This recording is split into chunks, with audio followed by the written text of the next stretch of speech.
Student of Dr. Israr کسی کی Ahmed. اس بات کو جو ہے وہ ٹھیس پہنچانے والا، کیونکہ میں نے کہا وہ خلیفہ راشد نہیں تھے، صاف میں نے کہا، بلکہ وہ دور ملوکیت کا آغاز ان سے ہو گیا ہے۔ بلکہ جب ایک صاحب نے یہ کہا کہ کربلا کے بعد سے دور ملوکیت آ رہی تھی، تو میں نے کہا نہیں جناب، دور ملوکیت تو 20 سال پہلے پوری ہو چکی تھی، شروع ہو چکی تھی۔ حضرت امیر معاویہ کے بھی 20 سال جو ہے وہ دور ملوکیت میں شمار ہوتے ہیں۔ انہیں کسری العرب بھی کہا گیا، عرب کے کسریٰ، جو شہنشاہ ایران کا خطاب تھا، حضرت معاویہ رضی اللہ تعالیٰ عنہ کو کسری العرب کہا گیا، عرب کا کسریٰ یہ ہے۔ لیکن دوسری طرف یہ ہے کہ وہ صحابی رسول ہیں رضی اللہ تعالیٰ عنہ، حضور کے برادر نسبتی بھی ہیں، حضور کے سالے ہیں، ان کی ہمشیرہ ام حبیبہ حضور کی زوجہ محترمہ ہیں، ام المومنین ہیں، ام حبیبہ رضی اللہ تعالیٰ عنہ۔ پھر کس قدر معتمد علیہ تھے حضور کے کہ کاتبان وحی میں شامل تھے، وحی کی کتابت کرنے والے چند لوگ تھے جنہیں کہ حضور کہتے تھے کہ اب یہ آیت لکھ لو، ان میں سے ایک امیر معاویہ بھی رضی اللہ تعالیٰ۔ تو بڑے توازن کی ضرورت ہے۔ دیکھیے صحابہ کرام کا جہاں تک تعلق ہے، اہل سنت کا موقف یہ ہے کہ صحابہ کلہم عدول، صحابہ سب کے سب نیک نیت ہیں، اور ان کی روایت جو ہے قبول کی جائے گی، رد نہیں کی جائے گی، ان پر کوئی جرح و تعدیل نہیں ہوگی، اس لیے کہ ان کا تزکیہ محمد الرسول اللہ صلی اللہ علیہ وسلم نے کیا تھا۔ لہٰذا یہ تو ہو سکتا ہے کہ کسی صحابی سے کوئی خطا ہو جائے، لیکن وہ خطا اجتہادی ہوگی، نیت کی خطا نہیں ہوگی، نیت کی غلطی نہیں ہوگی۔ اگر کسی صحابی کی نیت پر حملہ کیا جائے تو یہ اصل میں طعن ہے، حملہ ہے حضور پر کہ وہ تربیت دے نہیں سکے اپنے ساتھیوں کو، معاذ اللہ ثم معاذ اللہ ثم معاذ اللہ، وہ تزکیہ کر ہی نہیں سکے۔ 3 جگہ جو قرآن میں آیا ہے یتلو علیہم آیاتہ ویزکیہم، تو کیا تزکیہ کیا؟ اگر ان کے قریب ترین ساتھی جو تھے، اگر ان کے اندر بھی بدنیتی تھی اور دنیا کی طلب تھی اور دنیا کے اندر اقتدار حاصل کرنے کا جذبہ تھا، تو پھر کیا تزکیہ کیا؟ معاذ اللہ ثم معاذ اللہ۔ لہذا صحابہ سب کے سب عدول ہیں، اور ان سے اختلاف ممکن ہے، لیکن ان کی نیت پر حملہ نہیں ہو سکتا۔ تو حضرت امیر معاویہ کی شخصیت ایک چیز ہے، آپ کا دور خلافت دوسری چیز ہے۔ شخصیت کے اعتبار سے صحابی رسول ہیں، برادر نسبتی ہیں حضور کے صلی اللہ علیہ وسلم، اور پھر یہ کہ اس قدر معتمد علیہ ہے صحابہ میں سے کہ وہ کاتبان وحی، یہ عام آدمی کے کرنے کا کام نہیں تھا جو وحی کی کتابت کرے، اللہ کے کلام کی۔ البتہ یہ ہے کہ جیسا کہ میں نے عرض کیا، ان کا دور خلافت راشدہ نہیں ہے، وہ ملوکیت کا دور ہے۔ یہ میں نے جیسا کہ عرض کیا، میں نے ایک صاحب نے جب یہ کہا کہ ملوکیت شروع ہو رہی تھی، میں نے کہا شروع نہیں ہو رہی تھی، ملوکیت تو 20 سال پہلے شروع ہو چکی تھی۔ اسی طریقے سے ایک صاحب نے کہا تھا کہ اسلام کو قائم کرنے کے لیے حضرت حسین میدان میں آئے، میں نے کہا یہ بھی غلط ہے، اسلام تو 60 سال پہلے قائم ہو چکا تھا، نبی اکرم صلی اللہ علیہ وسلم کے دست مبارک سے اسلام قائم ہو گیا، جاء الحق وزهق الباطل ان الباطل کان زہوقا، پھر 30 برس تک وہ کامل شکل کے اندر قائم رہا۔ تو اسلام جو ہے وہ جو ہے در حقیقت اب قائم کرنے والی بات نہیں تھی، البتہ اس کے اندر زوال شروع ہو گیا تھا، اس زوال کے عمل کو روکنے کے لیے حضرت حسین میدان میں آئے۔ یہ ایک چیز کو صحیح تاریخی پرسپیکٹو میں رکھنا، تو جس طرح سے دین کو قائم کرنے کے لیے دیکھیں، قائم تو کیا محمد رسول اللہ صلی اللہ علیہ وسلم والذین معہ رضی اللہ تعالیٰ عنہ، انہوں نے کیا تھا۔ ہاں اب جو ہے وہ اپنی اس شاندار حیثیت سے نیچے گرنے لگا تھا، وہ میں بعد میں عرض کروں گا کہ میں نے اسے کیا عرض کیا تھا کہ یہ اس زوال کو روکنے کے لیے کسی طریقے سے یہ اپنی اصل حقیقت میں قائم رہے، یہ حضرت حسین رضی اللہ تعالیٰ عنہ کے سعی تھے۔ اچھا، حضرت امیر معاویہ کے جو 20 سال ہیں وہ پورے امن، سکون، اطمینان، کوئی جھگڑا، کوئی فساد، کوئی اختلاف، کوئی باہمی خانہ، کچھ نہیں، 20 سال۔ یہ بھی تاریخ کی بڑی چشم کشا حقیقت ہے جو عام طور پر لوگوں کے علم میں نہیں ہے۔ سبائی بھی دبکے رہے، حضرت امیر معاویہ کی حکومت اتنی مضبوط تھی، کنٹرول، کہ ان کو کچھ سر اٹھانے کا موقع نہیں ملا۔ موجود تھے، دبکے رہے، جیسا کہ میں نے کہا ریولوشن کے آخری مرحلے پر آ کر جو مخالفین ہیں وہ دب جاتے ہیں کہ پھر دیکھیں گے، موقع ملے گا تو پھر لیں گے ان سے حساب کتاب۔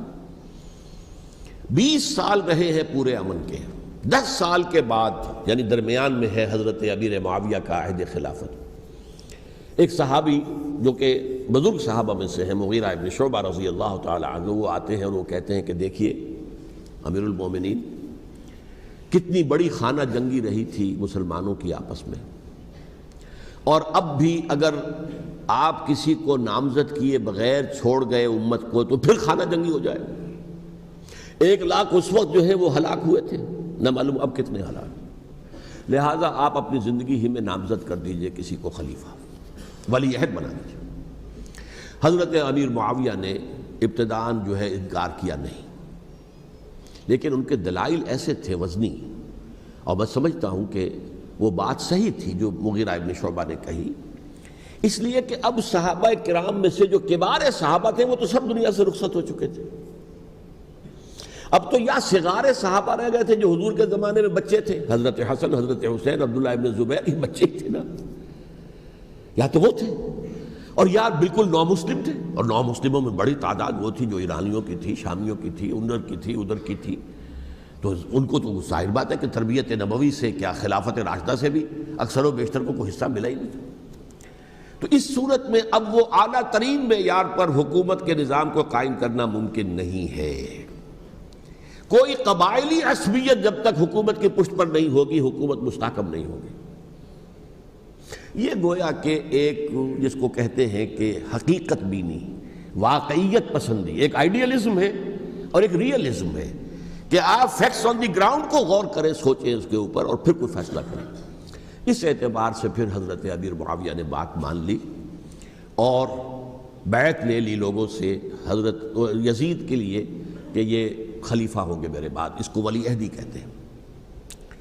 اچھا، اس وقت 5 افراد ایسے تھے کہ جنہوں نے اس سے اختلاف کیا. یہ بات بہت اہم ہے.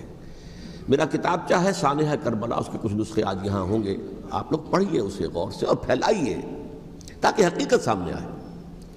5 افراد کون تھے جو ہونے چاہیے؟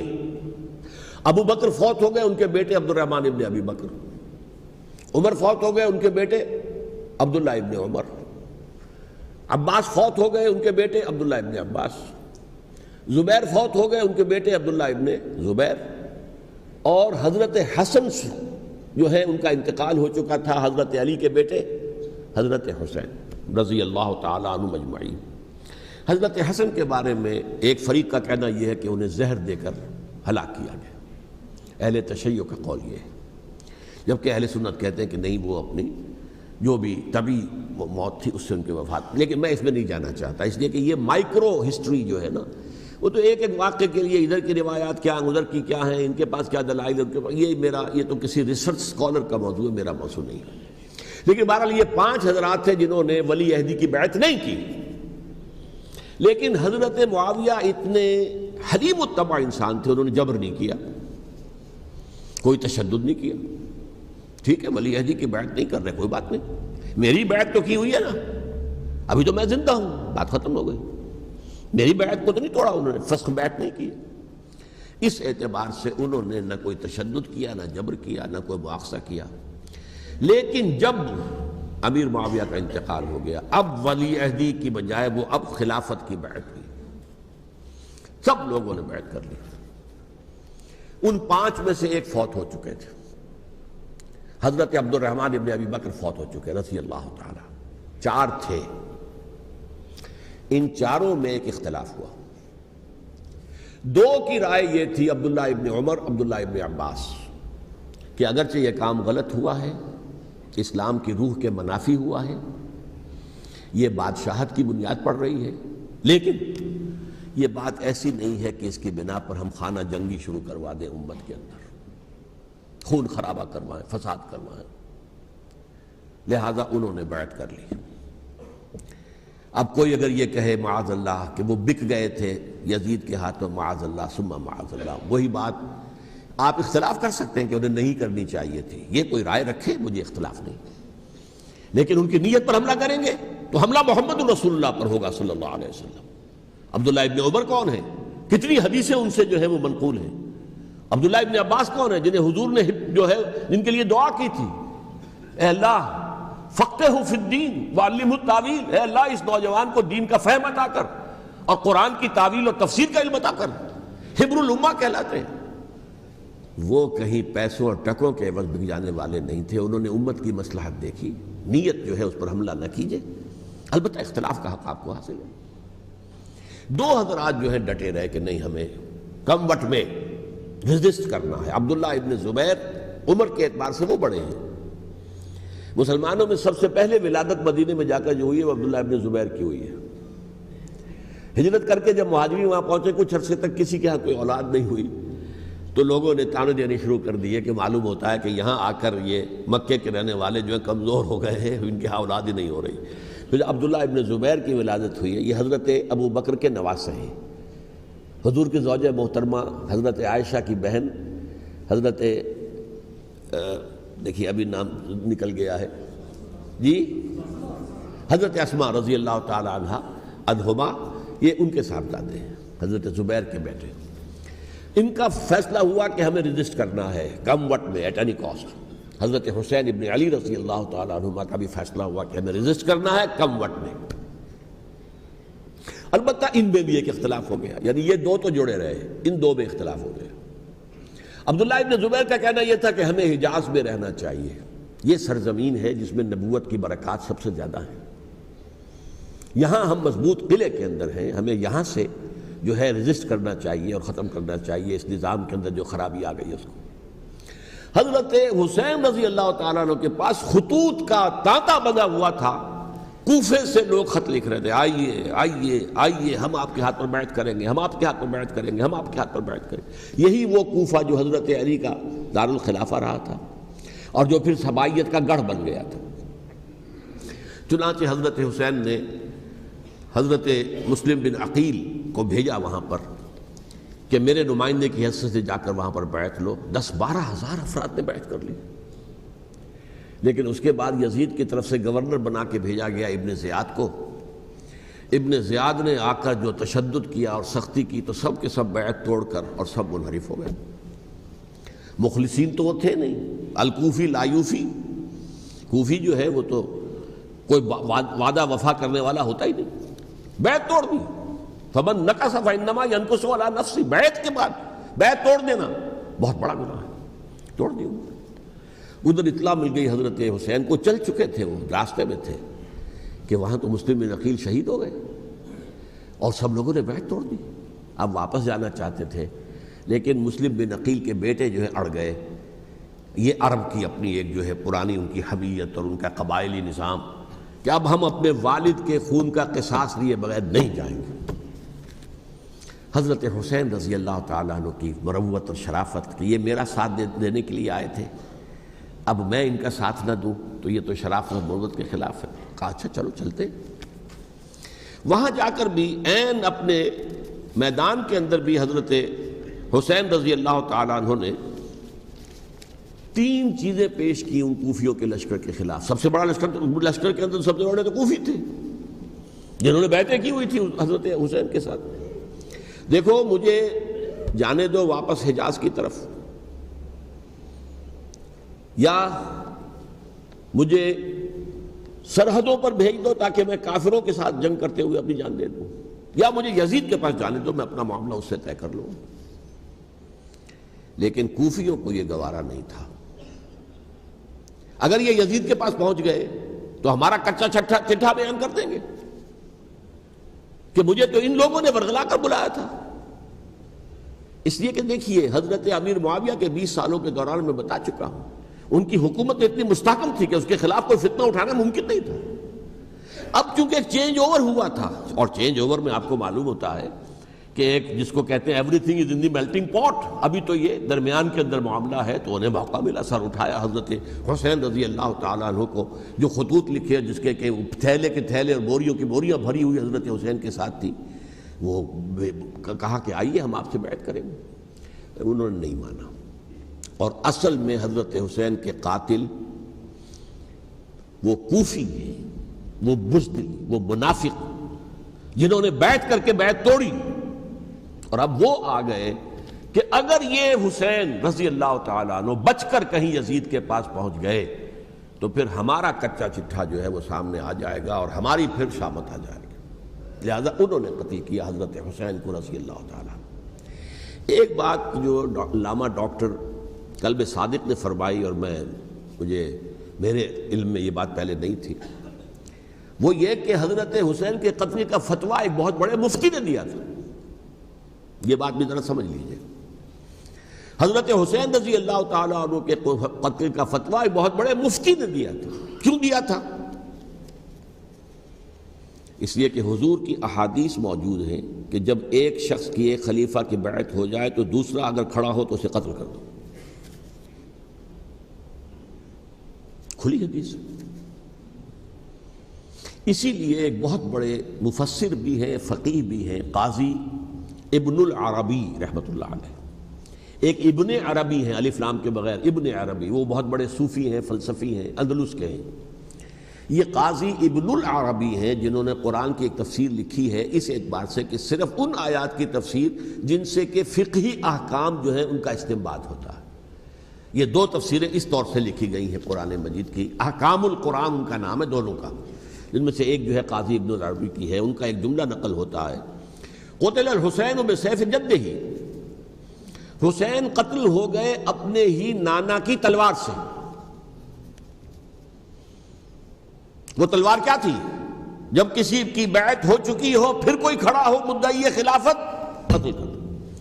میرے نزدیک حضرت حسین مدعی خلافت نہیں تھے. یہ بات اس وقت سامنے لوگوں کے نہیں آئی، بلکہ حکومت نے یہ باور کرا دیا کہ یہ تو باغی ہے، یہ مدعی ہے خلافت کے. انہوں نے تو دعویٰ نہیں کیا خلافت کا، وہ تو صرف اس عمل کو روکنے کے لیے میدان میں آئے تھے. اور اس بات کو اچھی طرح سمجھ لیجئے کہ اس وقت تک یہ جو تصور آج ہمارے پاس ہے کہ ریاست علیحدہ ہے، حکومت علیحدہ ہے. State of Pakistan, we are loyal to the state of Pakistan. ہم ریاست پاکستان کے وفادار ہیں، گورنمنٹ آف پاکستان کے وفادار نہیں ہیں. We are not loyal to the government.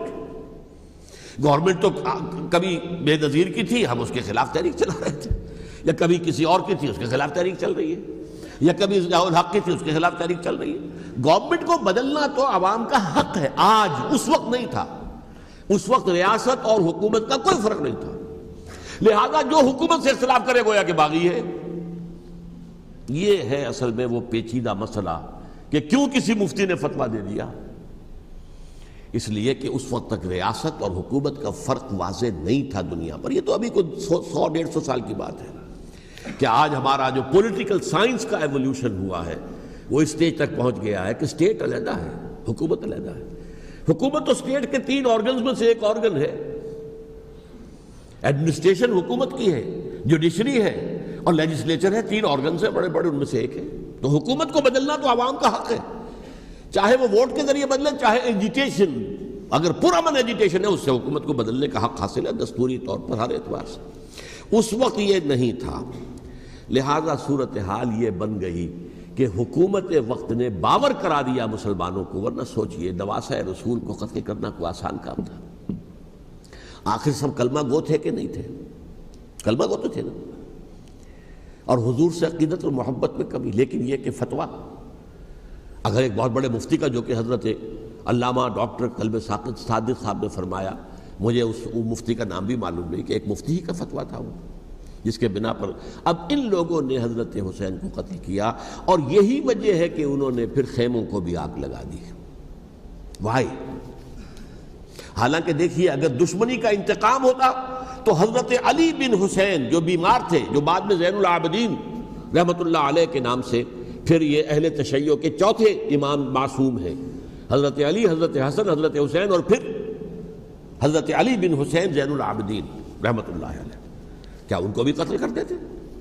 حضرت حسین کی نسل ہی ختم ہو جاتی، لیکن نہیں کیا. آگ کیوں لگائی؟ آگ اس لیے لگائی کہ وہ جو ڈاکومنٹری پروف ہے ہماری غداری کا یزید کے خلاف حضرت حسین کو جو ہم نے دعوت دی، وہ جو ڈاکومنٹری پروف خطوط کی شکل میں موجود ہے وہ ختم ہو جائے، ڈسٹرائے ہو جائے. اس کے لیے انہوں نے خیموں میں آگ لگائی. بہرحال یہ ہے تاریخی پس منظر، یہ اسی سبائی فتنے کا تسلسل ہے جس نے سب سے پہلے حضرت عثمان کی جان لی رضی اللہ تعالیٰ عنہ.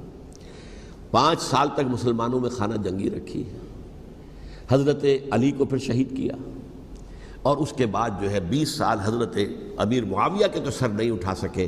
لیکن پھر جب ایک چینج اوور ہو رہا تھا تو اس وقت انہوں نے موقع غنیمت سمجھا کہ اب کھڑے ہو جاؤ اور اب دوبارہ ایک فتنہ جو ہے اس کو امت کے اندر پیدا کر دو۔ اچھا، اس معاملے میں ایک بات جو میں نے وہاں کہی کہ ہمارے ہاں شاعرانہ جو مبالغہ آمیزی ہے، یہ میری گفتگو کا حصہ انہوں نے حذف کر دیا ہے، اور میں نے ایک سنی شاعر بہت بڑے عالم جن کے حوالے سے آج بھی میری تقریر ہوگی خالق دینہ ہال میں، مولانا محمد علی جوہر کے ایک شعر کے حوالے سے کہا کہ قتل حسین اصل میں مرگ یزید ہے، اسلام زندہ ہوتا ہے ہر کربلا کے بعد۔ میں نے کہا بالکل محمل شعر ہے، اسلام مرا ہی نہیں تھا، زندہ ہونے کا کیا سوال؟ اور اگر کسی درجے میں مزمحل یا زخمی ہوا تھا تو وہ تو رہا، کربلا کے بعد بھی رہا، یزید کی حکومت بھی رہی، بنو امیہ کی حکومت بھی چلی، کوئی تبدیلی تو نہیں آئی۔ یہ کیا کہہ رہے ہیں اسلام زندہ ہوتا ہے کربلا کے بعد؟ میں نے کہا اسلام مرا نہیں تھا۔ جیسے میں نے یہ کہا کہ ملوکیت جو ہے وہ اب شروع نہیں ہوئی، ملوکیت تو 20 برس پہلے شروع ہو چکی تھی حضرت امیر معاویہ کے، لیکن ظاہر بات ہے کہ حضرت حسن نے، حضرت حسین نے اس کو قبول کیا، اور حضرت حسین نے تو پھر 10 سال تک ولی عہدی جو تھی چاہے بیعت نہیں کی لیکن اس کے خلاف میدان میں آ کر چیلنج تو نہیں کیا۔ اس اعتبار سے یہ معاملہ جو ہے اسلام زندہ ہوتا ہے کربلا کے بعد، یہ بے تکی بات ہے۔ ہاں، حضرت شاہ اسماعیل شہید رحمۃ اللہ علیہ کی اگر میں تشبیہ کو، تمثیل کو سامنے رکھوں تو اسلام کی عمارت 6 منزلہ ہے، 6ٹھی منزل ٹاپ کی وہ گر گئی، 5 منزلیں انٹیکٹ تھیں، اسلام مرا نہیں تھا۔ عدالت میں شریعت کے مطابق فیصلے ہو رہے تھے، قاضی تھے، مفتی تھے، شریعت نافذ تھی، اسلام کہاں مرا تھا؟ جبکہ خود کہہ رہے ہیں علامہ کلب صادق کہ ایک مفتی کے فتوے سے حضرت حسین کو قتل کیا گیا۔ اب وہ مفتی کی رائے، اس کی بدنیتی ہو، جو بھی ہو، وہ جانے، اللہ جانے، لیکن عام مسلمان کیا کریں؟ اس پہلو سے اسلام مرا نہیں تھا۔ ہاں، ایک منزل گر گئی تھی، وہ گری رہی، 1000 برس تک گری رہی، یہاں تک کہ آ کر مغربی امپیریلزم نے اس کے گرایا، ملوکیت کا معاملہ ختم کیا، اور وہ جبرین ملوکیت دوسری آ گئی، ورنہ وہی بادشاہی چلی ہے۔ بلکہ دور بنو امیہ میں وہ بادشاہی پوری طرح اس نے بالوں پر نہیں نکالے تھے، اصل بالوں پر تو اس نے نکالے ہیں دور بنو عباس میں آ کر، اور پھر سلاطین جو ہے ترک، جو ترک خلفاء ہیں، ان کا بھی بادشاہت تھی، اور کیا تھا، وہ خلافت تو نہیں تھی۔ تو یہ تو اسلام میں جو بھی نقص واقع ہو گیا تھا، کبھی واقع ہو گئی تھی، وہ جو کی تو برقرار رہی، اس کو بھی تسلیم کیا۔ میں اللہ کا شکر ادا کر کے کہتا ہوں کہ دونوں حضرات، دونوں شیعہ دانشور اور بڑی اعلیٰ سطح کے جو شیعہ عالم تھے، انہوں نے اس بات کو تسلیم کیا اور میری اس بات کو چیلنج نہیں کیا۔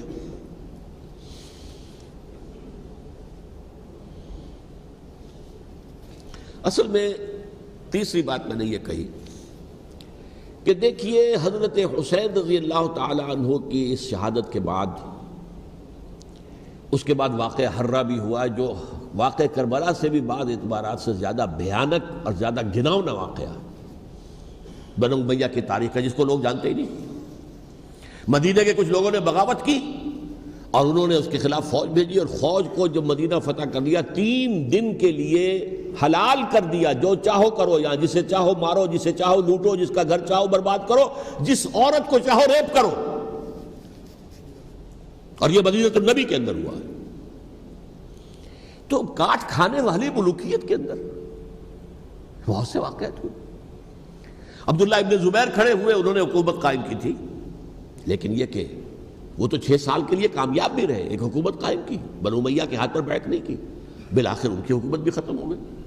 پھر حضرت زید کھڑے ہوئے، انہوں نے بغاوت کی، وہ بھی ناکام رہ گئے۔ پھر بنو عباس میں کھڑے ہوئے حضرت نفس زکیہ، حضرت حسن رضی اللہ تعالیٰ عنہ کے اولاد میں سے، وہ بھی ناکام ہو گئے، شہید ہو گئے۔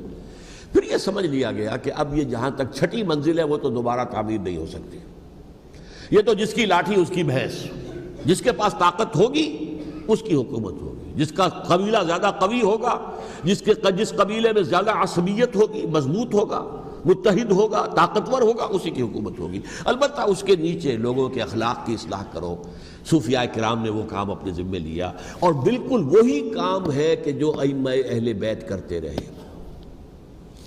حضرت حسن کی اولاد میں پھر حضرت علی بن حسین رضی اللہ تعالی، حضرت حسین کی اولاد میں پھر امام محمد باقر، امام محمد جعفر صادق، اور اس کے بعد بھی 5 اور، کسی نے بغاوت نہیں کی۔ جیسے علماء کرام کام کر رہے تھے اور جیسے صوفیاء کرام کام کر رہے تھے، ایسے ہی وہ مسلمانوں کی علمی تربیت، روحانی تربیت و تزکیہ کر رہے تھے۔ کسی نے حکومت کو چیلنج نہیں کیا۔ نوٹ کر لیجیے اس بات کو۔ حضرت علی نے بھی چیلنج نہیں کیا تھا، حضرت حسن نے چیلنج نہیں کیا، خود صلح کر لی۔ تو ائمہ اہل بیت جو 12 یہ گنتے ہیں، جن میں سے آخری جو ہے حضرت مہدی کو تو ابھی ظاہر ہونا ہے، ان کے عقیدے کے مطابق وہ روح پوش ہیں، وہ ظاہر ہوں گے۔ لیکن 11 حضرات کے بارے میں یہ کہ حضرت حسین کے سوا کسی نے بھی چیلنج نہیں کیا وقت کے نظام کو، اور حضرت حسین نے بھی اس مغالطے پر کیا کہ کوفی ساتھ دیں گے، اور یہ موقع ہے کہ یہ جو 6ٹھی منزل اسلام کی گر گئی ہے اسے دوبارہ تعمیر کر دیا جائے۔ انہوں نے خلافت کا دعویٰ نہیں کیا تھا، یہ انہیں عوام کو مغالطے میں مبتلا کیا گیا کہ یہ خلافت کا مدعی ہو کر سامنے آیا۔ جیسا کہ میں نے آپ سے کہا تھا، امیر معاویہ نے حضرت علی کے عہد خلافت میں کبھی خلافت کا دعویٰ نہیں کیا، مدعی خلافت نہیں تھے وہ تو یہ کہتے تھے کہ قاتلان حسین جو ہے، قاتلان عثمان کو سزا دو، قصاص دو، بس۔ اسی طرح حضرت حسین نے بھی، اب دیکھیے اس ضمن میں اس میں کوئی شک نہیں ہے، حضرت حسین رضی اللہ تعالی عنہ کی جو شہادت ہوئی ہے، اور ان کے ساتھیوں کی، اعزاء و اقارب کی، تاریخ انسانی میں یہ عزم، ہمت، شجاعت، مثابرت، صبر، استقلال، استقامت، اس کی بہت روشن مثال ہے، بہت روشن مثال ہے، بہت روشن مثال ہے۔ لیکن اس سے تاریخ کی رفتار پر کوئی اثر نہیں پڑا۔ وہ جو ملوکیت آ گئی تھی وہ اور گہری سے گہری ہوتی چلی گئی۔ واقعہ کربلا کے بعد تو واقعہ ہررا ہوا، میں نے گنوا دیا آپ کو، اس سے زیادہ تو میرے خیال میں کہ اور ہمارے لیے لائق شرم جو ہے کوئی واقعہ ہے ہی نہیں اس پہلو سے۔ لیکن حضرت حسین کا ایک، اب ان کو یہ کہ میں، مطلب یہ کہ اگر میں ان کے ہاتھ پر بیعت کر لیتا ہوں، جو کہ اس وقت سامنے موجود تھے، کہ یزید کی بیعت تمہارے ہاتھ پر کرتا ہوں، تو گویا کہ اپنے آپ کو سرنڈر کر دیتے ہیں۔ وہی خطرہ جو امیر معاویہ کو تھا کہ مجھے وہ تو پہنچنے بھی نہیں دیں گے علی تک رضی اللہ تعالیٰ عنہ، اور مجھے پہلے ہی شہید کر دیں گے۔ یہی خطرہ حسین کو تھا رضی اللہ تعالیٰ عنہ کہ مجھے یزید تک پہنچنے نہیں دیں گے، پہلے ہی قتل کر دیں گے۔ اور ویسے بھی یہ ایک شرافت، مروت اور حمیت اور غیرت اور عزت نفس کا تقاضا بھی تھا کہ بھائی معاملہ ہے یزید کا، میرا مجھے وہاں جانے دو، اللہ اللہ خرصلہ، یو کین اسکورٹ می، میرے دائیں بائیں چلو تاکہ میں کہیں اور بھاگ نہ جاؤں تمہارے خیال میں، مجھے وہاں پہنچا دو، میں وہاں پہ جا کے اس سے معاملہ کر لوں۔ لیکن انہوں نے قتل کیا، اصل قاتلان کوفی، وہی سبائی۔ البتہ یہ ہے کہ اس واقعے کی جو یادگار ہے، اس میں کوئی شک نہیں ہے کہ اس نے مسلمانوں میں سے ایک گروہ کے دل میں قربانی اور شہادت کا جذبہ بہت پیدا کیا، اس میں کوئی شک نہیں۔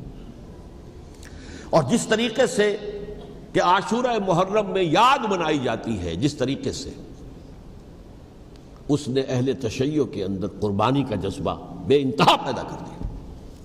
اگرچہ وہ جذبہ بروئے کار نہیں آتا، اس لیے کہ ان کے ہاں یہ عقیدہ ہے، یہ طے ہے کہ جب تک حضرت مہدی ظاہر نہیں ہوں گے ہم کسی کے خلاف بغاوت نہیں کریں گے۔ یہ پوری تاریخ میں ان کا معاملہ رہا، تمام جو ہے ائمہ اہل بیت کا معاملہ رہا۔ جب تک مہدی نہیں آتے، keep sitting and keep waiting, wait and see, that's all. یہ تو خمینی صاحب نے کیا ہے، آیت اللہ خمینی صاحب نے، کہ انہوں نے یہ ایران کے شیعوں کو باور کرایا کہ بھائی جب آئیں گے حضرت مہدی آ جائیں گے، لیکن ہم اب ہاتھ پر ہاتھ رکھ کر بیٹھے رہیں،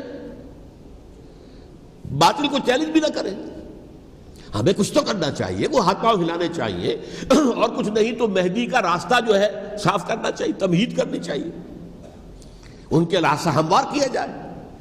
تو یہ ان کی بڑی عظمت ہے آیت اللہ خمینی صاحب کی کہ اہل تشیع ایران کے جو ہے ان سے انہوں نے یہ بات منوا لی کہ ہم بالکل انرٹ نہیں بیٹھے رہیں گے، بلکہ اب انہیں نائب امام قرار دے کر اور ولایت فقیہ کے فلسفے کے حوالے سے، یہ دو چیزیں ان کی جو ہیں بنیادی فلسفے کی ہیں، وہ اس وقت میرا موضوع نہیں ہے، انہوں نے عوام کو ایسا کھڑا کیا ہے کہ 20,000 سے لے کر 30,000 کے درمیان انسانوں نے جانیں دے دی، عورتوں کے جلوس نکلے، شیرخوار بچہ گود میں ہے عورت کے، اور گولی کھا رہی ہے اور مر رہی ہے، گر رہی ہے۔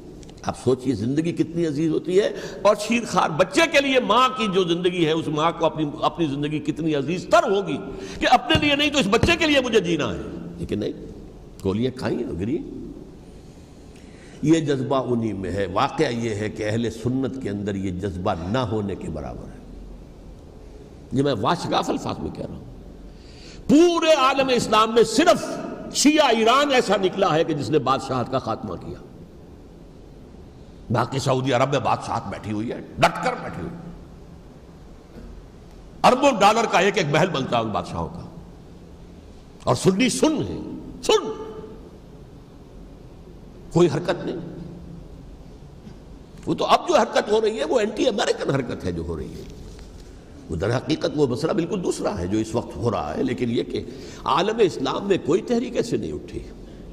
یہ اہل تشیع میں ہے جو بالکل استثنائی بات ہے کہ انہوں نے جو ہے ایک ایسا بادشاہ جس کو کہا جاتا تھا کہ اس کا جو اسلحہ خانہ ہے وہ ایشیا میں سب سے بڑا اسلحہ خانہ ہے، جو 2500 سالہ پرانی جو ایک عظمت تھی ایران کی، اس کو دوبارہ تازہ اور زندہ کرنا چاہتا تھا۔ 2500 سالہ برسی اس نے منائی تھی، اس کے لیے ایک شہر آباد کیا تھا کہ خسرو یا سائرس یا ذوالقرنین قرآن مجید کی اصطلاح میں اس کی یادگار بنائی تھی، اور وہ سوچ رہا تھا کہ وہی عظمت دوبارہ ایران کی ہوگی جو کہ خسرو کے زمانے میں تھی، جس کا قرآن مجید میں سورہ کہف کے اندر ذکر ہے، مشرقی فتوحات، مغربی فتوحات، شمالی فتوحات۔ تو وہ بادشاہ ہے، اس کو بھاگنا پڑا وہاں قربانی کی وجہ سے۔ تو یہ جو ہے واقعہ کربلا نے، اس میں کوئی شک نہیں ہے کہ ایک ایسی مشعل روشن کی ہے جس کو کہ ہر شخص کو دیکھنا چاہیے۔ یہ بھی انسان، جیسے کہ اقبال نے ایک شعر کہا تھا غالب کے لیے، فکر انسان پر تیری ہستی سے یہ روشن ہوا ہے، پرے مرغ تخیل کی رسائی تاک ہو جا۔ تو فکر انسان پر حضرت حسین کی قربانی سے یہ واضح ہوا ہے کہ انسان کس حد تک جا سکتا ہے قربانی دینے کے لیے اپنے کسی مقصد کے لیے۔ مقصد ان کا جو تھا، میں نے اسی لیے آیت پڑھی تھی، معاذ اللہ ثم معاذ اللہ۔ میں ایک آخری بات جو کہہ رہا ہوں وہ نوٹ کر لیجئے۔ ایک خاص انتہائی نقطۂ نظر کے عام کیے جانے کی وجہ سے سنیوں میں بھی ایک انتہائی رد عمل پیدا ہوا ہے۔ ایکسٹریم رائٹسٹ سنیز،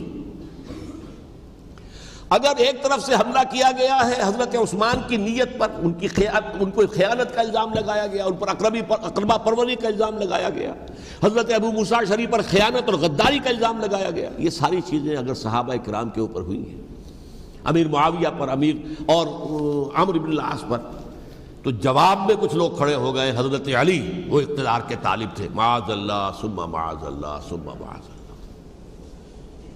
یہ اہل سنت کا موقف نہیں ہے۔ حضرت حسین اقتدار کے طالب تھے، ہرگز نہیں، ہرگز نہیں، ہرگز نہیں۔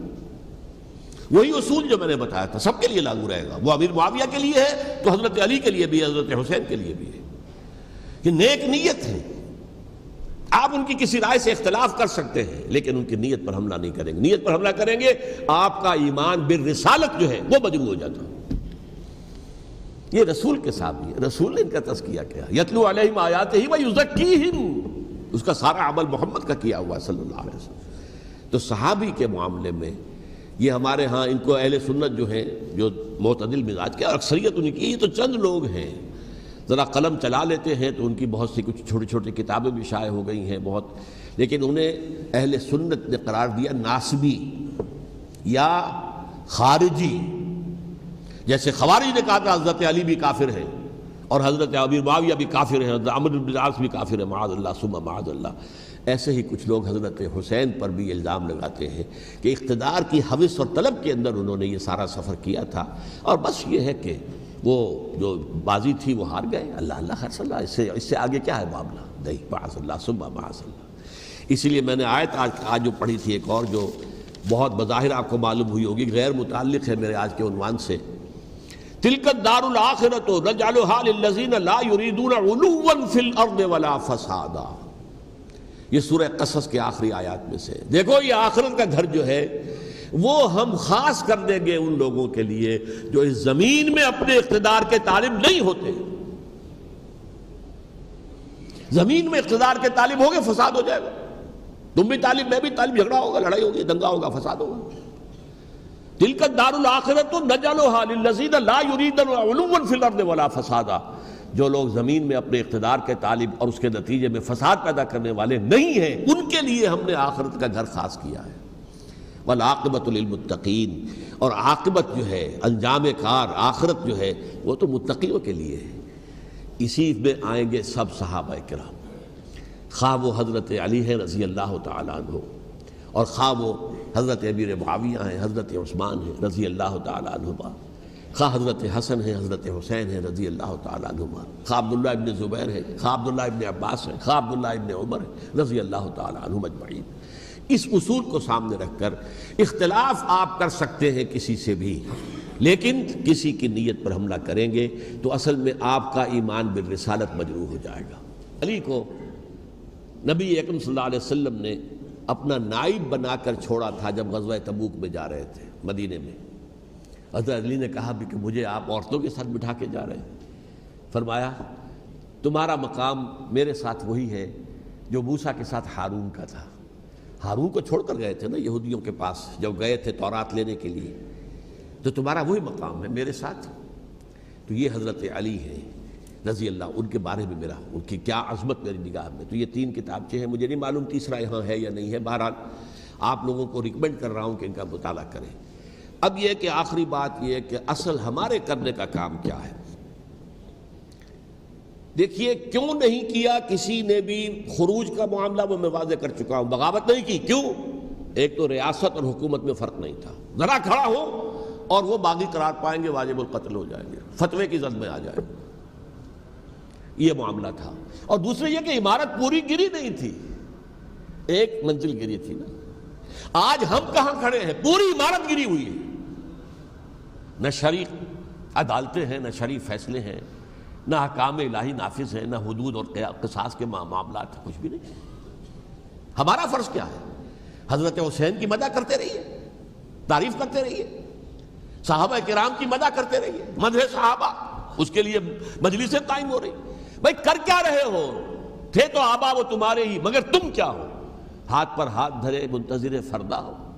تلک امۃ قد خلت لہا ما کسبت ولکم ما کسبتم۔ وہ تو ایک امت تھی جو چلی گئی، اللہ کے ہاں پہنچ گئے، جو کچھ انہوں نے کمایا وہ ان کے لیے، تمہارے لیے نہیں ہے۔ تمہارے لیے وہ ہوگا جو تم کماؤ گے۔ ہمارے لیے راستہ اب یہی ہے کہ خلافت راشدہ کے مکمل نظام کو اثر نو قائم کرنے کے لیے منہج انقلاب نبوی کو اختیار کریں۔ میری کتاب اس پر، کیسٹس اس پر، آڈیو کیسٹس، ویڈیو کیسٹ، سی ڈیز، نہ معلوم ڈی وی ڈی، سب کچھ موجود ہے۔ سیرت النبی پر تو میں عرض کر چکا ہوں، فلسفہ سیرت النبی سمجھنا ہے تو میری کتاب پڑھیے، ورنہ سیرت النبی آپ پڑھ لیں گے، واقعات معلوم ہو جائیں گے، فلسفہ سیرت سامنے نہیں آئے گا، اس کا آپ مطالعہ کریں گے میری کتاب سے۔ اور دوسرے یہ کہ یہ خلافت قائم کرنے کے لیے جو جد و جہد ہم کر رہے ہیں، تحریک خلافت پاکستان جس کا میں داعی ہوں ادنا سا، وہ تنظیم نہیں ہے، میں اس کا امیر نہیں، وہ ایک تحریک ہے۔ جیسے تحریک پاکستان کہلاتی تھی جس کی تنظیم تھی مسلم لیگ، پارٹی کا نام مسلم لیگ تھا، لیکن تحریک پاکستان، اس طرح تحریک خلافت پاکستان وہ ہم نے چلائی ہے تنظیم اسلامی کے تحت۔ یہ خلافت جب پہلی چلی تھی آج سے 84 سال قبل، نومبر 1921 میں خالد دینہ ہال میں وہ مقدمہ چلا تھا، جس کے نتیجے میں بڑے بڑے جو لیڈر تھے ہمارے، مولانا محمد علی جوہر اور مولانا حسین مدنی اور مولانا ابوالکلام آزاد، ان سب کو 2 سال کی قید کی سزا سنائی گئی تھی، بغاوت، مقدمہ بغاوت، یہ خالد دینہ ہال۔ اسی میں سن 91 یا 92 میں میں نے 3 دن تقریریں کی تھیں، جن میں آج سے پھر میں 3 تقریریں کرنے والا ہوں، ایک آج شام کو، ایک کل شام کو رات 9 بجے، آج بھی کل بھی، ایک پرسوں اتوار کی صبح کو 10 بجے ہے کیا 11 بجے۔ تو ان میں آپ حضرات شرکت فرمائیں، تاکہ اصل جو ہمارے کرنے کا کام ہے، تاریخ کو بھی سمجھنا چاہیے، تاریخ کے عوامل کیا ہیں، کیا پس پردہ عوامل کار فرما تھے، کیا کسی شے کی اصل حقیقت ہے، وہ سمجھنا چاہیے۔ لیکن یہ ہے کہ اس اعتبار سے میں نے جب یہ لفظ استعمال کیا تھا اس مذاکرے میں، لپ سروس، کہ یہ ہم صرف لپ سروس کرتے رہے، مدح کے بیان کرتے رہے، منقبت بیان کرتے رہے، حضور کی نعتیں کہتے رہے، تو اس سے تو بات نہیں بنے گی جب تک کہ وہ فرض منصبی شہادت علی الناس کا جو ہمارے ذمے ہے بحیثیت امت محمد صلی اللہ علیہ وسلم اس کو ادا نہ کرے۔ مجھے خوشی ہے کہ اس کی بھی تائید دونوں حضرات نے کی. ہاں یہ لپ سروس کا معاملہ ہے. اللہ تعالی حضرت حسین کے نقش قدم پر چلتے ہوئے، بلکہ اصل میں تو ہمارے لیے اسوہ رسول ہے محمد صلی اللہ علیہ وسلم کا، اس پر چلتے ہوئے ہم پاکستان میں اسلام کا نظام خلافت قائم کرنے کی جد و جہد کریں. اقول قولی ھذا واستغفر اللہ لی ولکم ولسائر المسلمین والمسلمات.